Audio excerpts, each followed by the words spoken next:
ମୁଁ ତ জানতা তোদিকে দাদার সাহসটা আনছে, কিন্তু এবারতে প্রথম বুঝতেটা পারলাম যে কতটা ভীতু। এ বাবা, এই কথাটা মানছি না, আমাদের দাদাভাই ভীতু। ওই সেদিন যখন আমি অগ্নি পরীক্ষা দিচ্ছিলাম তখন আমাকে ভীতু মনে হচ্ছিল। মনটা তো আমার ঠিকই ভয়টা ছিল। কখনো না, আমি একদম ভয় পাইনি। হ্যাঁ, আমি শুধু একবার একজনের সঙ্গে দেখা করতে চাইছিলাম, ব্যাস। এই কথাগুলো এখন থাক না অর্চি বাবু, যেটা হইন যেছে সেটা হইন যেছে। কি ব্যাপার অর্চি, মনে হচ্ছে কোনো রহস্য আছে এর মধ্যে। আপনি আপনার বাহামণিকে জিজ্ঞেস করুন, ওই বলবে। লালা থাকলা তো একটু অন্য কথা।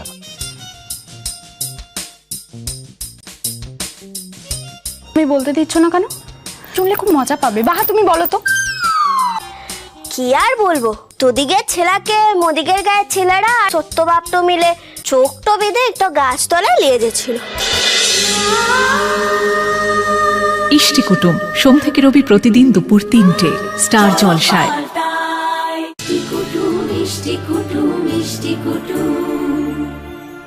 ভিডিওটি সম্পূর্ণ বিনোদনের জন্য তৈরি, ভুল ত্রুটি হলে ক্ষমা করবেন। ভালো লাগলে লাইক, শেয়ার ও কমেন্ট করতে ভুলবেন না। আর চ্যানেলটি সাবস্ক্রাইব করে পাশে থাকবেন। ধন্যবাদ।